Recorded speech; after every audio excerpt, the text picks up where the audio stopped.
Assalamualaikum warahmatullahi wabarakatuh. Salam sejahtera dan selamat pagi. Saya Muhammad Syarin bin Sujo daripada Jabatan Pelancongan dan Hospitality Politan. Tuanku saya sudah jadi Pak Putra Haram Malaysia Perlis. Hari ini ingin membentangkan salah satu konsep paper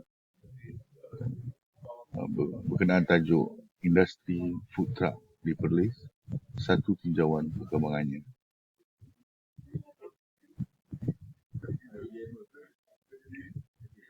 Pengenalan industri food truck di Malaysia telah mula menjadi pilihan ramai usahawan berbanding dengan membuka restoran baru yang memerlukan pelaburan yang tinggi dan lebih berisiko.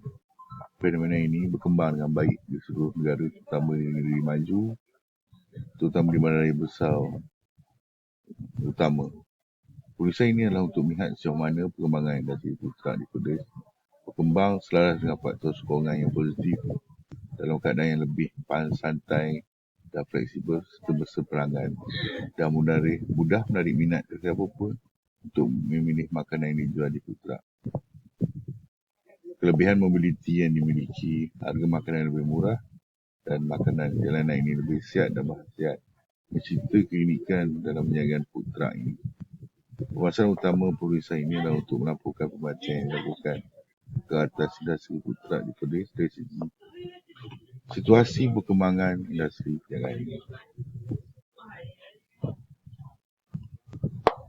Perkembangan industri makanan di Oman kini telah mencapai satu tahap perubahan yang amat ketara dari permulaannya. Bermula dengan seorang warga Perancis yang bernama M. Bollinger yang membuka sebuah restoran di Perancis pada tahun 1782 dengan hanya menjual sup sebagai jualan utama. Digerti pula oleh Trois Perez Provençal membuka sebuah lagi restoran pada 1785. Disebabkan revolusi Perancis yang berlaku pada 1794 membuatkan ramai chef tidak punya pekerjaan. Ramai chef telah berhijrah ke seluruh Eropah dan menyeberang lautan Atlantik ke benua Amerika Utara. Walker Yumberg pada 2004. Pada 1932, Oscar Mayer memperkenalkan sebuah troli bergerak menjual hotdog bernama Wiener Mobile. Kemudian selepas Perang Dunia Kedua pada tahun 1950-an muncul trak aiskrim dan trak taco, iaitu makanan terkenal Mexico. Sementara lokasi penjagaan food truck ini adalah berhampiran dengan Camp Center dan tapak pembinaan itu mempunyai ramai pekerja. Banjiran pekerja Mexico di Amerika pula membuatkan makanan tradisional Mexico dijual oleh penjaga food truck Group 2020. Sejarah perniagaan food truck di Malaysia adalah kurang jelas, tapi ia mungkin bermula pada tahun 2008 sewaktu zaman pengesihatan ekonomi pada waktu itu. Food truck mula dikenali menjadi fenomena baru di Lembah Kelang. Pada waktu itu, ramai profesional berdapat bahawa perniagaan ini merupakan pelaburan yang kurang dan kurang berisiko berbanding membuka sebuah restoran statik. Para Aisyah 2017. Permasalahan dan objektif kajian. Permasalahan yang dibicarakan dalam kajian ini adalah pemerhatian yang dilakukan ke atas pengembangan industri food truck di Perlis untuk melihat sejauh mana perkembangannya, sama ada dia berkembang dengan positif atau sebaliknya. Objektif kajian berdasarkan permasalahan ini dengan membincangkan faktor-faktor yang ada dalam bantu perkembangan industri food truck di Perlis berkembang secara positif dan standing dengan negeri-negeri lain yang juga menggunakan faktor perkembangan yang sama. Kajian ini menggunakan metod kualitatif yang menggunakan bahan rujukan seperti kajian literatur dan juga kaedah perpustakaan. Saya menilai itu bahan dari kajian-kajian terdahulu memperincikan lagi tentang pembelian produk pengembang dan urusan kajian ini ke analisa kajian.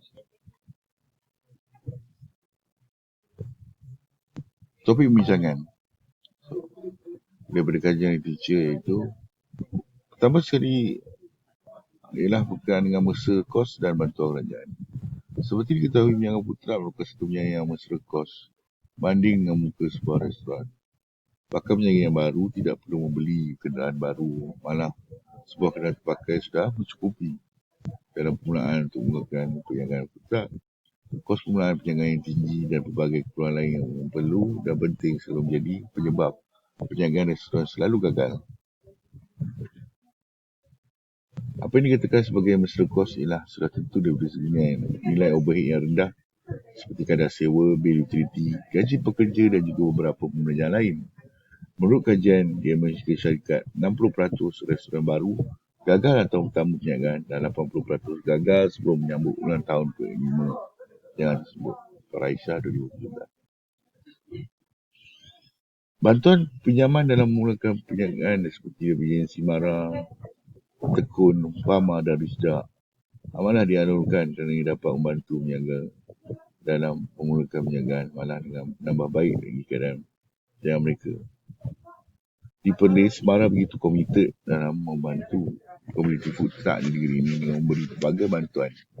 Bantuan yang diberikan adalah segi nasihat, tunjuk ajar kepada peniaga food truck di Perlis dalam strategi pemasaran, membangunkan jenama, pembungkusan dan juga persediaan. Mara juga membantu dari segi peralatan dan juga pinjaman wang kepada peniaga sehingga RM150,000 bernama 2018. So dilihat di sini bahawa bantuan kerajaan telah diberikan kepada bakal-bakal peniaga food truck yang ingin memulakan perniagaan food truck.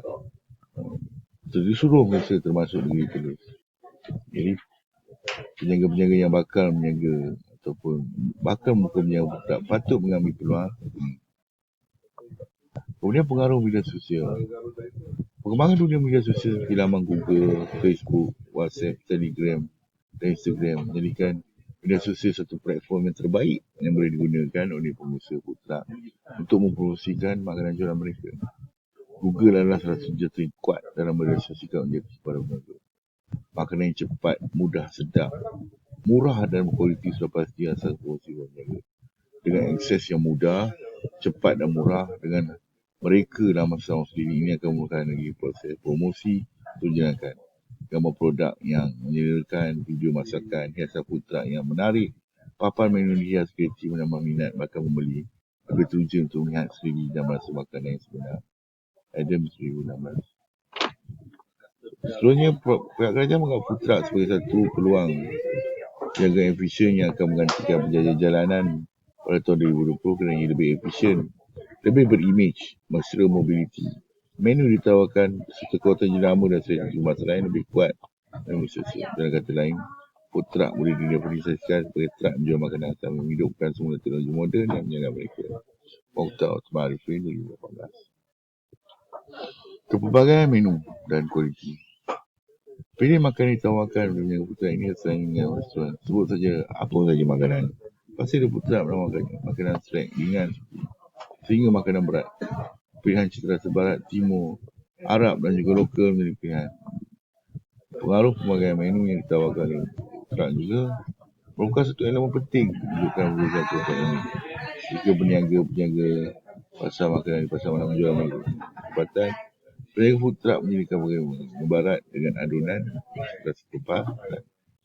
Satu jenama yang kuat boleh dibina dengan kualiti makanan serta perkhidmatan yang ditawarkan. Maksudkan bahawa pelanggan akan sentiasa kembali dan tahap makanan perkhidmatan untuk kekalkan selari dengan kehendak pelanggan.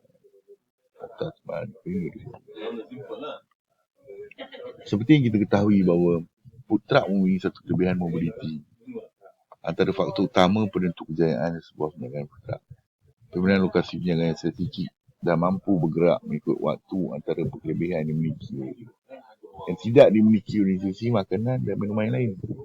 Peniaga food truck boleh menjalankan perniagaan mereka di beberapa lokasi satu hari. Peniaga food truck juga boleh berpindah berbeza masa jika peniaga itu merasakan lokasi yang mereka berada tidak mendatangkan keuntungan. Mereka boleh terus menjadi lokasi lebih potensi mereka. So, peniaga food truck juga mempunyai kesempatan dengan kelebihan yang tiada pada peniaga statik lain. Pergerakan food truck yang dihias menarik ketika meluncur di atas jalan raya juga ditarikan kepada pengguna jalan lain kerana tertarik dengan hiasan food truck yang menarik. Ini adalah cara periklanan yang percuma dan efektif. Walaupun dari segi sangat berbeza dengan motosikal, peniaga juga boleh melibatkan food truck dalam penghantaran makanan.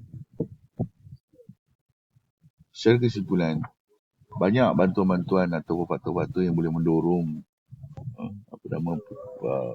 peniaga-peniaga food truck di Perlis untuk mempersatkan lagi perniagaan dan seiring ataupun selari ataupun setanding dengan negeri-negeri lain ataupun bandar-bandar besar. Tetapi nampaknya masih lagi penjagaan food truck di Perlis berada di satu tahap yang perkembangannya masih lagi terhad. Penjaga-penjaga di Perlis mempunyai banyak kelebihan yang boleh dimanfaatkan. Kerjasama kerajaan dalam memberi bantuan dan pelbagai insentif lain membuatkan cabang dan industri makanan dan minuman ini mudah diceburi dan mudah berkembang. Para penjaga dan bakal penjaga food truck juga boleh sentiasa meningkatkan dan membaikkan penjagaan mereka. Seiring dalam perkembangan teknologi, pengaruh media sosial, inovasi dan bidang penjualan dan pemasaran, para penjaga food truck perlu berada seiring dengan perubahan ini.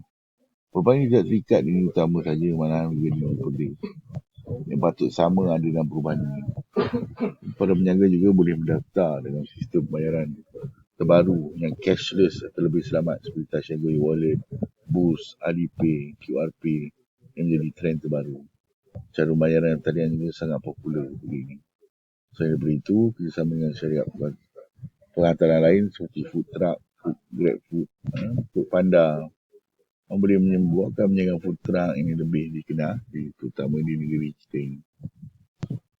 Sebagai kesimpulan, para penjaga dan bakal penjaga terutama perlu mengambil peluang yang ada dengan sokongan bantuan yang diberikan pihak kerajaan.